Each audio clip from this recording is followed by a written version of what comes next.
Hello and welcome. This is Best Foot Forward Shoes, the podcast. This is episode 19.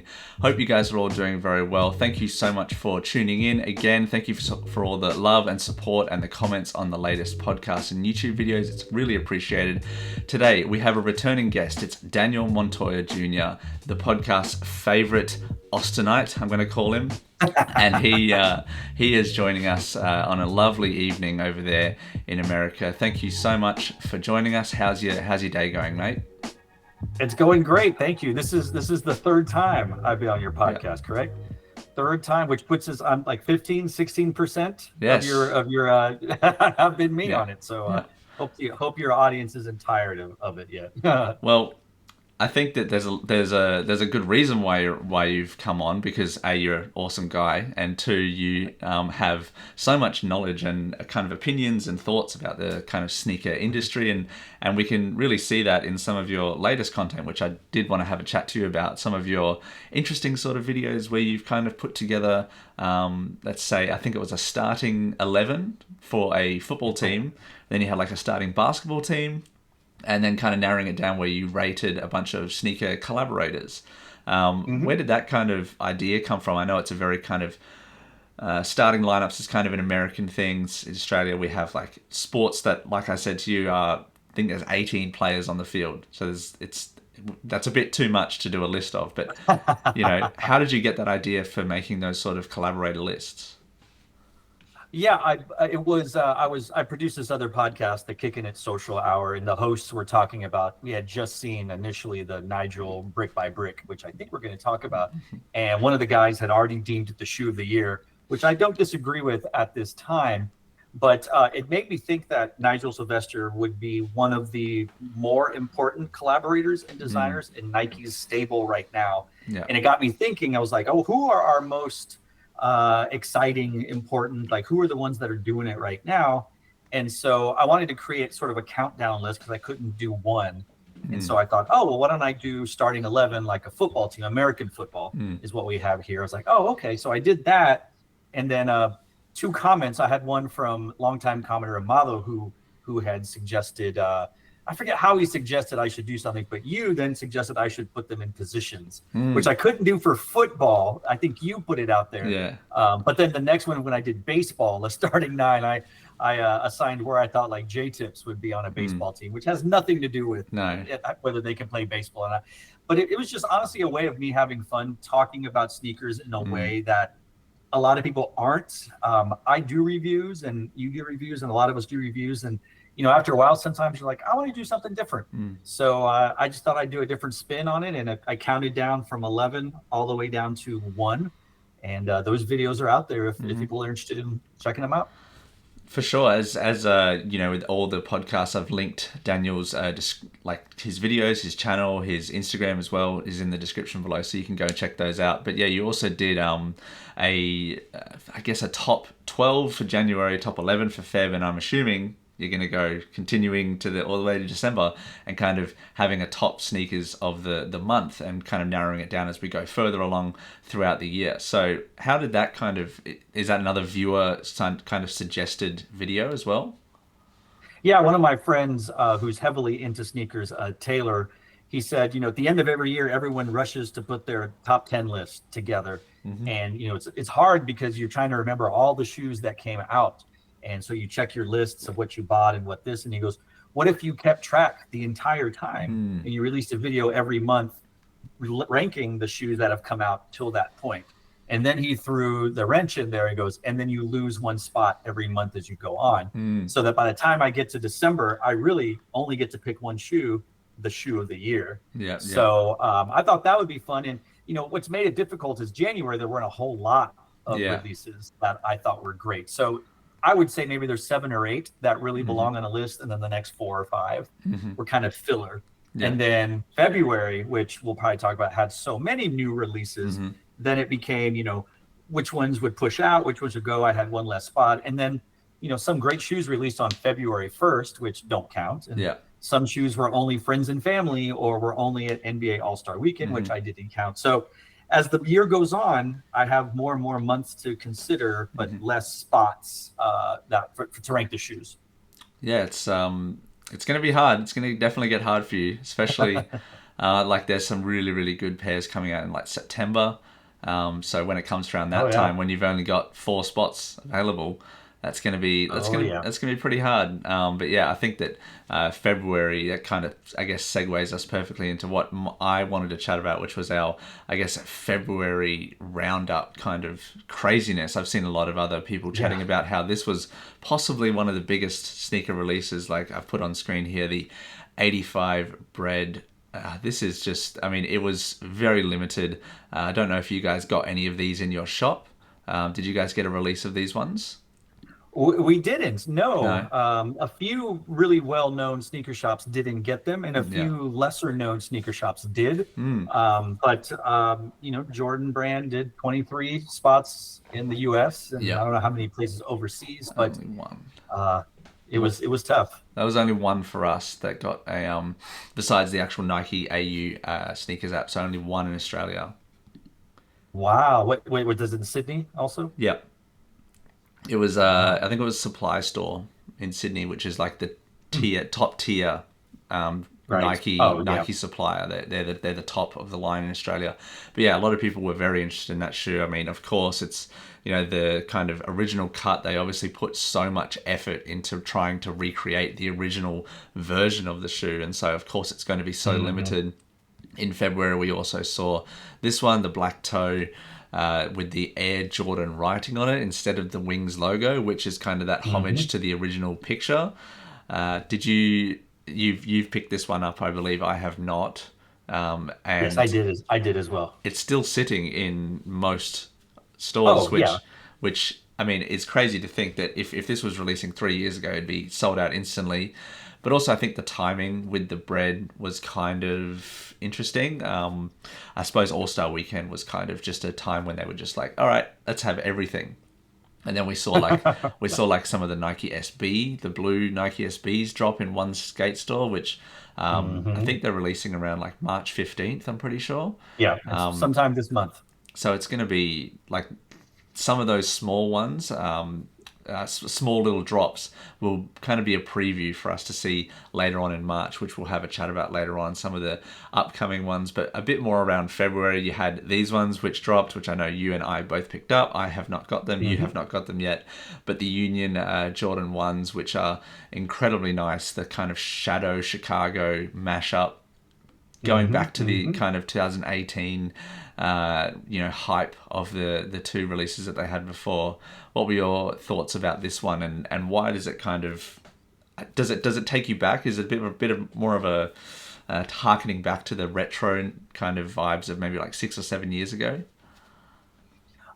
Yes and no, only in that I was able to hit on these and I wasn't able to hit on those when they were released initially. I did end up getting them through resale eventually, but to kind of piggyback on you had the Bread 85, you had the Black Toe, and you have these. You have 3 like humongous Jordan 1s releasing within weeks of each other.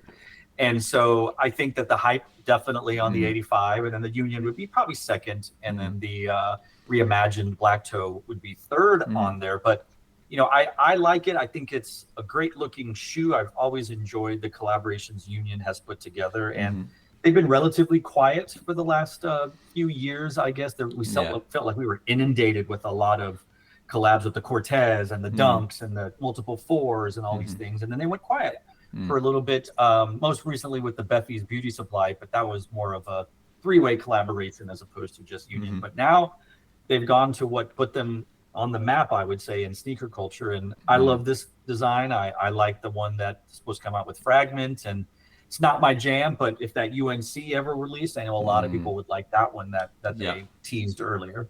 Me, 100%. Big fan of that.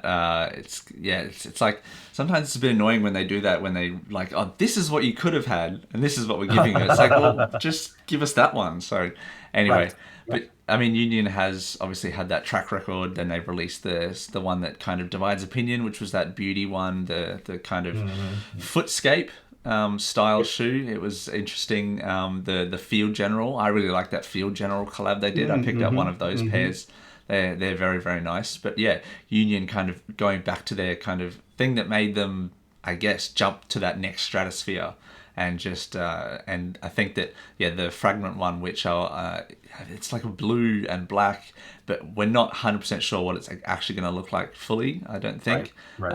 And perhaps in 2026 you'll get those ones. But excited to see people get these ones in, excited to see some reviews and photos of these ones. So they will be, again, February, it's super early to talk about sneakers of the year, but it feels like there's going to be a couple that have released that are going to be on that list. You know what I mean?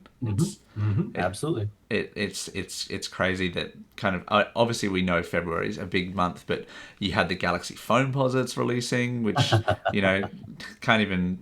You can talk about Jordans as much as you want, but like then you talk about the penny Foamposites, and it's like, man, these were a shoe that most people thought was never going to come back. And now it's like it's here and everyone's chatting about it. Did you end up trying to go for this pair? I tried, but I couldn't get it. So, I was able to secure a pair, and it's I mentioned this on my thing. The Galaxy Foamposite release is one of those like top 3 sneaker release moments, at least in America. With the Pigeon Dunk in New York, the Galaxy Foam. And then I can't remember the third one that I mentioned, but it's like 2 of these big. Oh, I mentioned the Jordan 11s with the Get Ready Boys, the Get Money Boys. I think it was the Concord 11s. Just these quintessential, these seminal moments in sneaker culture, and this was one of those. And just like the Wu-Tang Dunks or the Terror Squad Air Force Ones, this was a silhouette that, like you said, many people probably thought was never going to happen again. And I think the old heads or the older heads were extremely excited about it. And I think resellers were happy about it because they knew they could make money on this.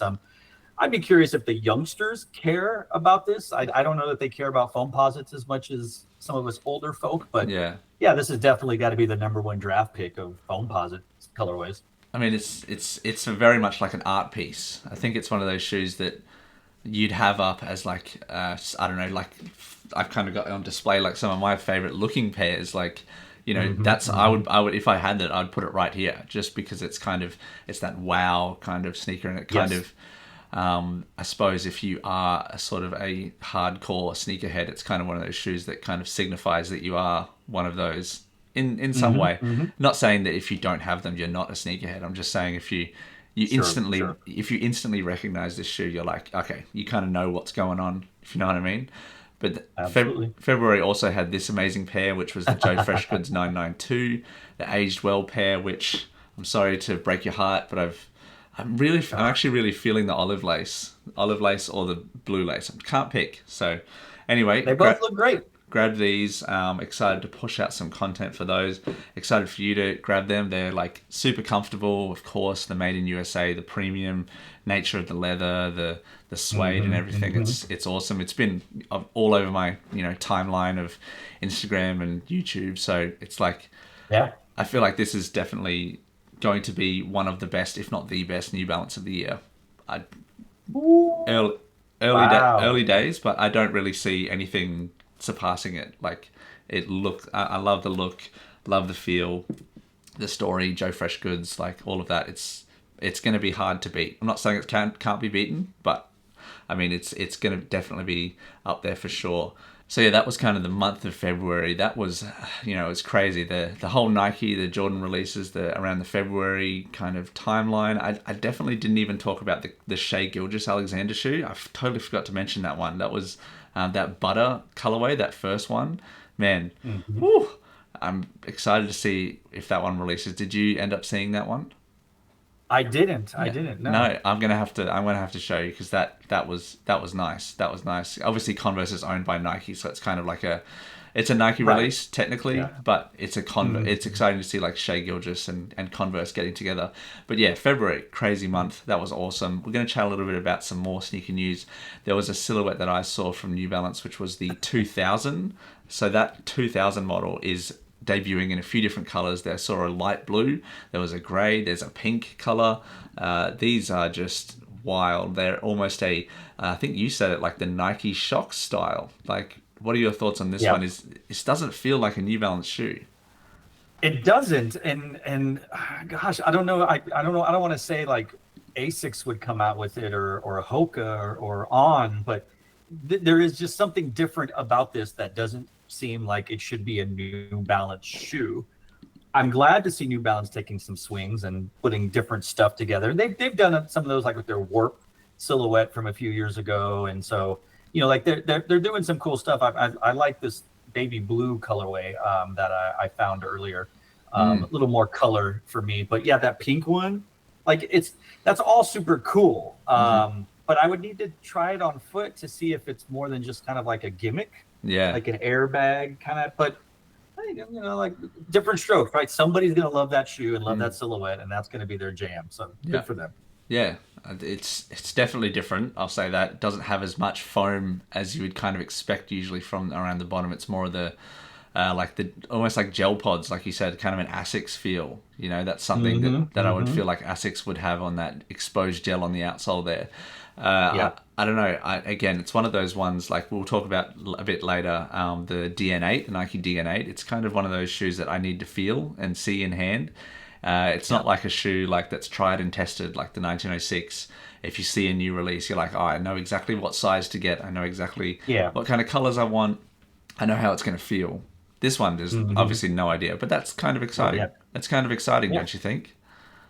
I'm all for, like, I know there are some people that are just like, give me the retros. I don't need Nike to innovate. And I love the Superstar. I love the Gazelle. I love the Air Force One, the Air Max. But I like, and you just mentioned it, I like when Air Max Day comes around and Nike's like, oh, we're going to try something completely crazy. It may work. It may not work. But, just take some swings. Give us a new silhouette or give us some new technology in an old silhouette. So I'm all for it. And if I can grab them and take them for a test and see what they're like, let's do it. Yeah, for sure. It's and New Balance, I think, is very good in that way, where they know when to move on from a model and when to try and push a new model. I think they're very good in that way. And I think that there was a blue, the grey, the pink, and there's obviously going to be more colours. It's it's going to be limitless, and perhaps some different textures as well. I can see some nice suede on there as well. Would be cool. Yeah. Maybe like a Gore-Tex version as well. All of those sort of possibilities. Like it does have that kind of almost futuristic feel that I think like some interesting maybe rubberized textures would look cool on them. Those sort of things. But no, that's very, very awesome. Speaking of retros, there was one that I saw released. It was actually delayed here in Australia. It was the Lucky Shorts Jordan 3. And I've kind of said that Jordan 3 before is like one of my favorite, it is my favorite Jordan silhouette, just for the feel and the look. And if I hadn't have spent so much money already on the 992 and the Union, these would have definitely been a pickup. And to my surprise, they're like sitting in 3 different stores. I walked into a store the other day and I saw them, and like the materials is so premium. The kind of the lack of elephant print feels like it almost feels like a different shoe, to be honest. Like the elephant print is kind of what makes the 3 in a lot of people's eyes, and so removing that makes it feel like a different sort of shoe. And I think some people didn't like that. That's why they're kind of still sitting. Were you surprised that these ones didn't move as quickly as you thought? I think it goes with exactly what you're saying when you said you just spent all this money. I mean, we just had 3, Jordan 1s. We had the Galaxies. You didn't mention it, but at the beginning of February, we had the Metallic 5s. So, you had so many great shoes from Nike, from Jordan Brand, from New Balance, not to mention anything else that somebody else may come. I think it just got lost in the wash. And count me as someone who loves when they remove the elephant print or they make it more understated. So I knew I was going to get this shoe, and I'm glad, and I was able to pick it up. But you're right. If you slept on it and you're missing out, I'm willing to bet you'll find it sitting, and you might find it for a discount sooner rather than later as more shoes start coming into the sneaker stores. Yeah, you're definitely, I think, going to start seeing that. And even if you're wanting to, if you can't get them in person in a store, you can probably get them like on StockX or whatever for below retail. I'd say if you chuck a bid in for like maybe $50 less than retail, you can probably get them, I would say. And I mean, the whole story around them I think is pretty cool. The Lucky Shorts refers to Michael Jordan wearing his basketball shorts from college underneath his pro shorts, when he's playing for the Bulls. And so I don't know, I love the kind of look, the feel, the minimalism of them is kind of cool. It's a good kind of mix up from Nike, doing that sort of really nice clean color. They had the reimagined threes, the black cement reimagines. So going sort of to the lighter side is pretty cool. It actually reminds me the Kicking It show that you do, like your store has this kind of colors. It made me actually think about you, because when you did that Jordan 11 release with the Legend Blue, Legend Blue, it has a sort of Legend Blue vibe with that clean white, agreed, bit of cream, and then the light blue hits. Yep. And it kind of tied in. I don't know. I just immediately kind of thought about that. So I do like these. Again, they did kind of get lost in the wash. So I hope people have picked them up and enjoying them. And you can maybe just sit on them a little bit. Maybe you can pick them up a little bit later. Yeah, so I'm going to chat a little bit about some new releases now. So coming up in the month of March, we thought February was pretty cool. I think March is just as cool, in my opinion. I think that some of these are coming out, which is March 15th for this Brick by Brick. Nigel Sylvester, Jordan 4. He already did the Jordan 4 RM. He's done Jordan 1s. He's got another Jordan 1 low, I think, coming out later in the year. But these 4s are, like your guys said, is possibly, sneaker of the year, just because of the look, the story around them, the branding, the athlete that they're connected to. What are your kind of overall thoughts in totality of this shoe and the story around it? I'm a big fan of sneakers having storytelling. It's something that if you're older, you kind of felt like that's what they were doing. Why was the Ferrari kind of thing on the Jordan, or why was this? Like, I like all that stuff. And so now that we're getting more of these designers and collaborators bringing their own stories from their own personal lives, with, grandma's couch, or, the green RM because of the fence, or, this and this, the brick by brick, like that just adds another level to the shoe that I think older people really like. I don't know if the youngsters care. Resellers don't care. They're just seeing dollar signs. I mean, these shoes are going for $700, $750 right now on resale. Yeah.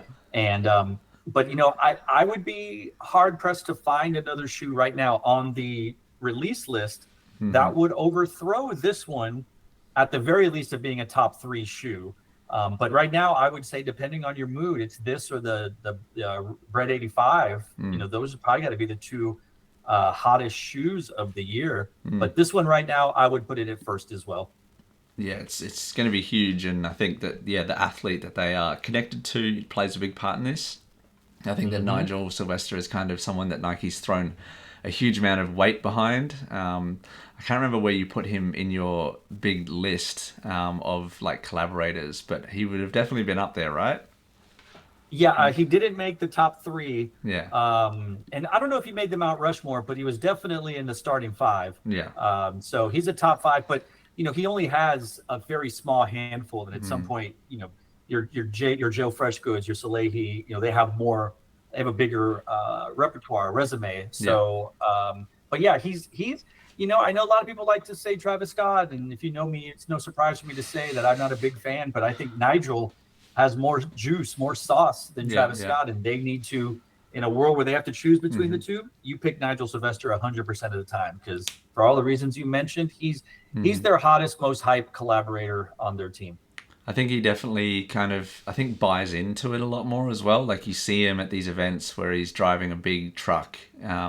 He's handing out T-shirts in New York. He's at Madison Square Garden giving, the shoes to like Jalen Brunson and Josh Hart. Like, he's kind of out there doing it like with Nike, whereas Travis Scott kind of just, I guess, throws his name on the shoe and then just kind of goes away. You don't really see him doing, I guess that's his style, but you don't see him doing what Nigel's doing, which I think is really cool. And it's good to see them, I guess, blooding or bringing some fresh ideas and people into their rotation. I think I said that he'd be a great wide receiver. Like, he just has that. Yes. Yeah. I could totally see that. I could totally see him being a great wide receiver, running the slot down the middle, a bit of like a Deebo Samuel type player. Absolutely. He seems to be Nike's version of Anthony Edwards. With the AE. They're both young. They're both like in the culture. They both are seen wearing their shoes, and Anthony Edwards is carrying Adidas basketball. Nigel right now is carrying retros. I guess this is technically kind of a retro, kind of not, whatever. But I think got these 2 young guys, and they're carrying the flag for their respective brands right now. Do you feel that the time, I didn't put this in the list, but the Nike SB Blue, the 4, Yeah. is coming out around the same time as this.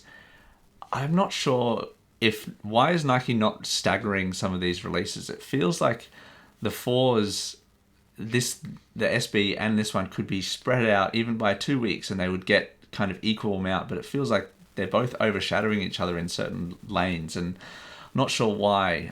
Do you think that this SB4 Blue is going to be as hot as the Pine Green pair that came out a couple years ago?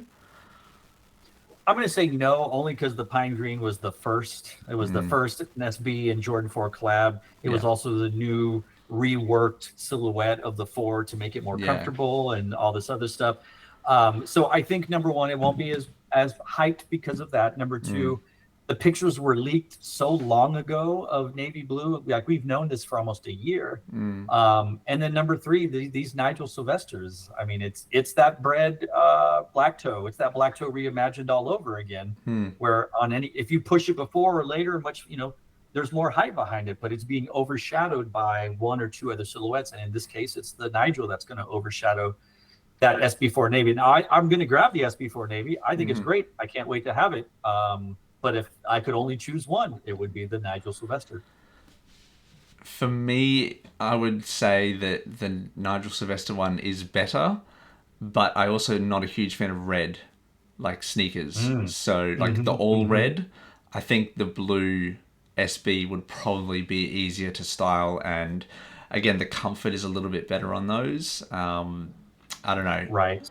I don't know. Again, it would kind of be like an art piece. I feel like that brick by brick. It's one of those ones that I probably wouldn't wear that much, not only because it's so loud, but also because it just looks cool. But I get that's kind of the conundrum, and I'm always like one of those people who says you should always be wearing your shoes. You should try and if you're buying a shoe, you should be buying it to wear it, no matter if that's once or twice or in it for a long time. But it's one of those shoes that I would have second thoughts about.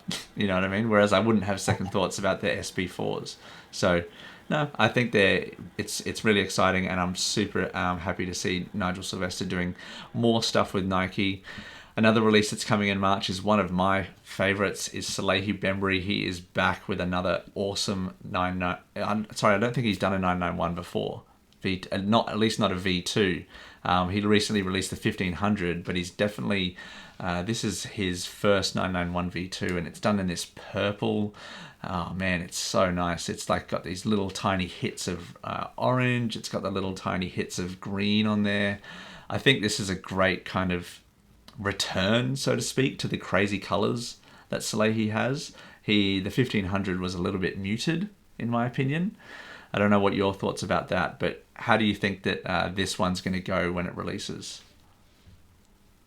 It's a great looking shoe, and I don't mind all of the earth tones, that he has been using for years and years and years, but I love just how this just kind of sticks out, and is just it's a different color palette, and based on the pictures, it looks like we've got some real shaggy suede on there, which probably is going to be some great material to the touch. But Salahe is my number one overall draft pick for most important designer collaborators and sneakers, and like his shoes are, New Balance is going on resale because of stuff that he was doing with his lava, the volcano stuff and his belly stuff, and or was that Joe Freshgoods? That was but regardless, Joe Freshgoods, that was Joe, my bad. But I think that this will sell out, and most of us will have to get it on resale sites, just because his name's above New Balance, right? On there. So like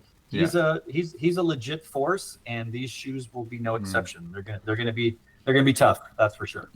I think it's it's definitely the thing that I like about Salahe is he kind of, I guess, moves around in different companies. He kind of is not solely onto one company, and I think that going to these different places allows him to draw into different designs. Like he can go from Puma and kind of create something there, get an idea, and obviously I don't know when these were released, like what the timeline was, but it feels like that creative process of going to Crocs and creating those wild juniper sneakers, and then coming to Puma, and then coming back to New Balance, and kind of bringing all those ideas together kind of elevates him in a certain way that some collaborators who stick with one brand and stick with one color scheme, it limits them a little bit. So I think that this colorway is kind of proof that he is definitely one of the most exciting collaborators of the game right now. And no, I love this purple. I love that it's like a little bit faded. These, again, will be pretty hard to get. And the price point as well, it's going to be very high because the 991 V2 is a premium made in USA or even a made in UK model. It's definitely going to be an expensive and hard one to get. So, but I'm looking forward to it for sure. Another one that's got, I've got more photos here. I love that in-hand picture there. It's like, the little gold hits on the back. Sorry, I'll stop talking about them. Another one I wanted to have a chat about is this one that we've got on screen right now. I don't know how familiar you are with Kid Super, Colin Delane. I'm probably pronouncing that very badly. I've got a couple of his releases, which was like the Palermo. I got one of his bags. I love everything that he's doing with Puma right now. I saw him over at Paris Fashion Week doing a whole bunch of runway shows, and he's kind of released with Puma this, it's called the King Indoor. It's really got that nice faded purple. He's also got you can see the on feet there, as well as another silhouette, which is just the indoor, the Puma Indoor. So I just wanted to get your kind of initial reactions, kind of, I guess, a bit of a testing ground, because again, like not a lot of people know about this shoe or this collaborator. And I just wanted to see like what your initial thoughts about that shoe and the King Indoor as well. I will say the first one that you showed, the blue purple kind of colorway, to me, that one is fantastic. And I know that when we were talking about the Up There New Balance, you keep the sheath on. I take it off. I wonder on this one, it seems like the sheath is removable. I could be wrong. I don't know. But if it is removable, I will remove it. But I really like it, and I like the colorway, and I like all of that. The other one, it's a little, I don't want to say boring, but it's just not for me. I like a color on my shoes. I like it. I like to make a statement with all that kind of stuff. And, I'm not really a fan of that silhouette in general. And then you add that colorway to it. And even though it looks super nice and it looks like it's got some terry cloth on the sock liner and maybe a nice type of canvas on there with some suede, it doesn't speak to me the way the first colorway silhouette that you showed does.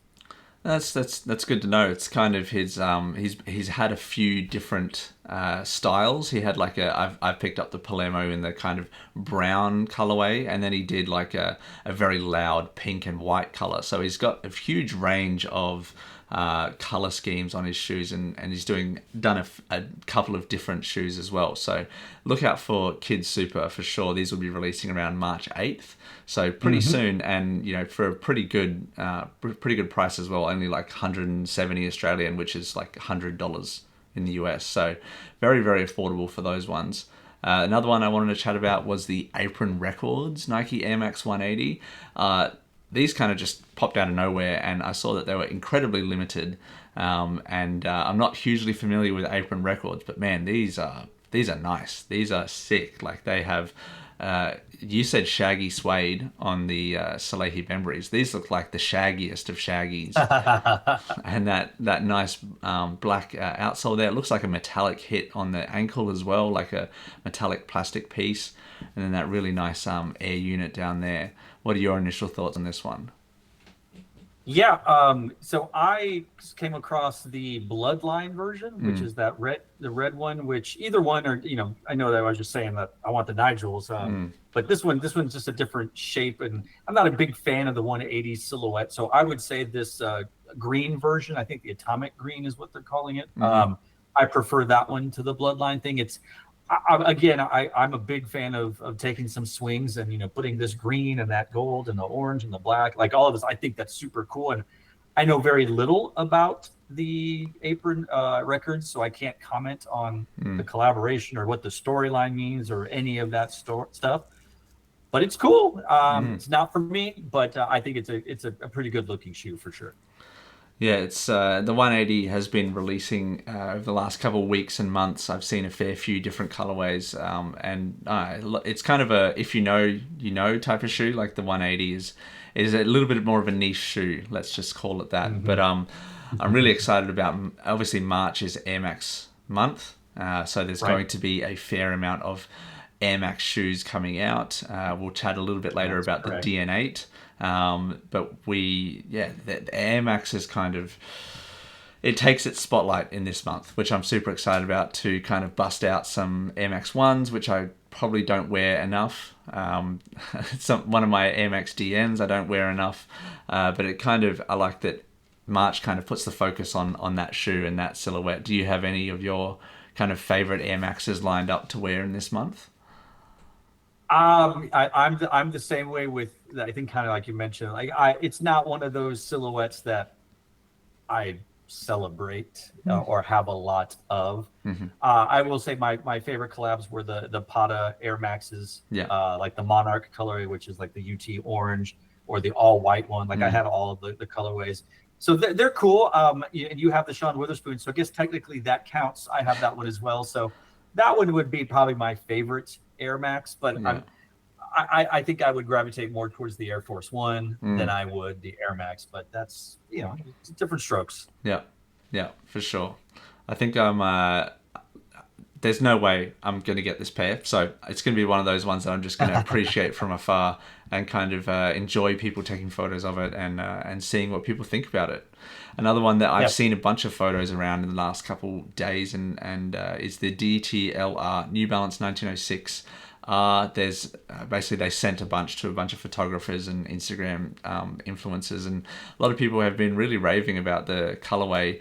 For me, I'm kind of over 1906 mesh collabs. I don't know. I'm just going to say it. I'm kind of over it a little bit. I think that unless you're doing something different, kind of like what Action Bronson did with some of the materials on his shoe, I mean, I feel like this is just a general release colorway that just kind of got slapped with a brand name on it. I'm sorry if that like offends anyone, but I don't know. I think I've moved on from the 1906 a little bit. What are your thoughts on this one? Yeah, I don't entirely disagree with what you're saying about Yeah. the silhouette or about this particular colorway. I think I would imagine seeing that walking into a big box. Yeah. So this one or the Starry Nights, kind of like collection that they're doing with this DTLR stuff. It's fine. But I'm still on board with the mesh runner type look. But I think this one, like I have a few of them, and I'm like, okay, like I kind of like when I had the 9060, I went through a few of those colorways, and I'm like, this is great, and I go, okay, I think I'm done with this one. What's next? So, is it the 2000 you were saying, or are they going to do the New Balance 1000? I don't know, but Yeah. this one, I don't want to say there's nothing special about it, but I would agree. There's it looks like a Sailor Moon type colorway, but it's not anything to run home about. I Yeah. guess to write home about. Yeah, I think, like I said before, New Balance is very good at kind of moving away from a silhouette once it kind of reaches its peak. I feel like this may be coming at the wrong time. I think if this released maybe a year and a half ago, it would be all like everyone would be wanting this shoe. But Agreed. I think I think Concepts is releasing a 1000 with New Balance later on either this month, I think it's this month, or this week. Like it's pretty soon. I'll throw a picture up in post, and it's like a white with green and a little bit of blue. It's very, very clean, very, very nice. The 1000, I think I need to get more of those. Like it's one of those, I've seen a bunch of exclusives come with Foot Locker and JD Sports here in Australia. They've got a whole bunch of exclusive colors, and I think it's one of those, I have like a sale list. Like basically I've marked down a shoe. I'm like, if that one goes on sale, there you go, I'll pick it up. And it's definitely, I think, come the maybe mid-year, somewhere around like, or even waiting all the way to Black Friday, gonna pick up a whole bunch of 1000s in my opinion. They're definitely very nice. Speaking of going on sale, I think that this is one of the shoes that you're going to be seeing going on sale later in the year. The DN8. I don't know, man. They released that pink colorway. But I just wanted to showcase some. Obviously, we just talked about the Air Max month, but this is going to be kind of their feature shoe of the Air Max month from Nike. And they're releasing basically every single colorway you can imagine. It's silver. You got the kind of neon. That's like that reminds me of the Air Max 95 neon colorway, with the grey and the black, the Vault colors. Yeah, the black and white, all red. You know, the brick by brick DN8, the all blacked out versions. Like. Just any kind of colorway. It feels like someone just went into like the Nike by You section and just went there, bang, bang, bang. Just everyone gets a colorway. Do it, you know, Oprah style. Just all that sort of stuff. So I don't know. This is one of those I need to get them in hand. I need to feel them. I need to maybe put them on feet. I do like the DN, the original DN shoe. Not a huge fan of this DN8 in my opinion. But again, I could be swayed. What's your kind of initial reaction to the DN? I know you actually do have had a pair or seen them in hand. So what are your initial thoughts? Oh man. You know, they call them like there are some shoes, the takedown version, or sort of like the cheaper version of like, oh, it's not a Jordan 4, but it's a takedown version. So, you know, you have the DN. This feels like the we call it, there's like these places here, Kohl's or Academy. I don't know how to describe what they would be, but if you have, you know, your big box retailers, this is sort of like the next level down from it. If you have Banana Republic, it's like Express or Gap kind of thing, and this looks like a second tier version. I don't know. It also has a little bit of on cloud type look. You know, they have those little holes on their outsole, and here you have 8 air bags. So it's not for me. I can see the dad who brings the kids into a sneaker store to get hype shoes. I can see a dad wearing these because, like, oh, these are Nikes. These are cool. These look comfortable, right? Like, I think these are just cool enough to catch his eye, but not too crazy where they think like, I can't wear that. I'm old. Yeah. So, I don't know. It's not great. Okay. I think I know who is going to love this shoe, and it's going to be what we call in Australia eshays, who are like, I suppose, what would you call them? Kind of people, young teens usually, who think that they're gangsters and they're not really gangsters. And they wear, at the moment they wear like TNs, like Air Max Pluses, and with all of the kind of air unit at the bottom, the kind of crazy colors. That's kind of their signature sort of shoes, the TN, which is unfortunate because I think the TNs are great, and I have a couple pairs. And but sometimes in certain areas around Australia, they are kind of synonymous with gang culture, and I think that the DN8 is going to be a huge hit with that kind of crowd because of the limitless colors that are going to be released, the kind of ability to be unique and kind of stand out with the colorways, and obviously the price point as well. They're on the lower end scale of the Nike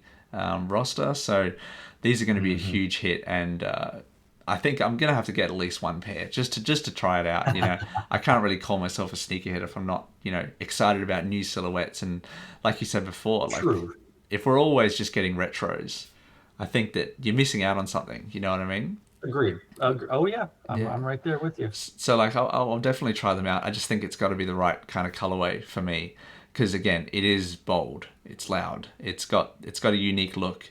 But I mean, I'm not scared of rocking something a bit flashy. So now these are definitely going to be very, very nice. Have you gotten anything coming into your store in the next couple of weeks or months that you're super excited about seeing? Anything that would come in late, especially more of these hyped releases. Yeah. They were starting to get in like the Air Force One, the linen, the canvas. Oh linen. yeah. That one's come in, and we just got through all those Valentine's Day different colorways of shoes that have been popping in and out. But I don't know, man. It's just so many like hyped tentpole releases that you kind of forget. Like, oh, this was going to be coming out. Like there was a snakeskin Air Force One, snakeskin in blue, I think, and like it's got to the point where like if I don't check the release calendar, it's over my head. Like, oh, I don't even remember. There's a Nocta Air Force One coming out. I'm not into it, but it's coming out. Yeah. There's a lot of Air Max DNs as you talked about. And then then that's just Nike. That's just Nike and Jordan. We have Sambas, and we have Fear of God Basketball 2 shoes come in. So it's the grey it ones. doesn't end. It doesn't end. Yeah, I think you just got to be choosy. You just got to pick and choose, and just pick your not your battles, but pick your shoes. And I think that, when a shoe like the Union ones or even the 992s come out, like, it's one of those consensus has to get. But then there's definitely gems you can find in those little regular kind of releases. Like, I don't know, there's shoes like I talked about before with Kid Super. Like, that's not a mainstream kind of brand at the moment, but I feel like it's going to get there, and I just love that kind of direction that is, and that's a little gem. You know what I mean? So there's definitely pick and choose, and there's something for everyone, which is kind of one of the best parts about sneakers, in my opinion. So yeah, thank you so much for jumping on, Daniel. I think that's kind of our time. I wanted to keep this nice and tight for all the loyal viewers, all of the people who tune into Best Foot Forward Shoes, which I really do appreciate. And again, I'm incredibly appreciative of you for coming on to the podcast again. You're doing great work on your YouTube channel with your lists and your collabs, and I really like your unique new setup as well, with the locker and the chalkboard. That's very, very cool. A little bit of extra lighting there. If you want to go and follow Daniel on Instagram, he's got some cool content on there as well, so you can check that out in the description below. But yeah, any other final thoughts before we head off today? No, it's an exciting time for sneakers, yes, as always. Yeah. So an exciting time, but a horrible time for your wallet. I do remember you saying that last year when we did our Adidas wrap-up top 10 of last year. You were like, save your money because it's going to be a big one in 2025. And look, you were right. There you go. And it's only February. and it's only February. Yeah, I guess in the coming months we can start talking a bit more about some later releases. There are some that are projected that I was thinking about talking about, but I mean, it's just too far in the future, and some shoes get cancelled, or colorways change and all that sort of stuff. I think it's better to stay a bit more relevant in the moment, sort of thing. So no, but I'm very appreciative, Daniel, for coming on. Thank you again to everyone for subscribing. Thank you so much. We've about 4,500 subscribers, which is incredible. I didn't even ask you about, you just reached 75,000, which is insane. And you've been on YouTube for so long and have been doing it for so long that I guess I'll just digress quickly. What's that kind of been like, your sort of journey? Well, it's a hobby more than anything. And I think you have mentioned, like, we both have real jobs that have nothing to do with sneakers. Yeah. And so, some people have been fortunate enough to either just devote their time to YouTube, or they've quit their job to become YouTubers. And that's not in my life plan. I do sneakers because it's so far unrelated to anything I do for work. And I'm a big fan of sneakers. And, I think that there's so much content out there that, you can find people that just do reviews or early looks or sitter sells or all these things. And, I just, you stay in your lane and you do what you do best, or what you feel passionate about. And there's an audience out there for everybody. You can stick to it. And that's really, really what it all boils down to, is just persistence. That it's not going to happen overnight. Yeah. It certainly didn't. It took me months, maybe a year, before I got 1,000 subscribers. Right. And so it eventually will just start snowballing. And, then you just hang on for the ride and see how far it takes you. Yeah, for sure. Yeah, I'm sorry I didn't chat about that earlier. I was planning but we got all. No, it's your podcast, it's your show. We don't need to talk about me. We got a bit sidetracked, but yeah, again, I'll thank everyone for subscribing again. Thank you so much for watching and liking the videos. I really enjoy a lot of the engagement we get on the podcast and people saying that they listen to it, and I'm really enjoying doing it. So thank you again so much to everyone. Thank you so much to Daniel. Have a good day.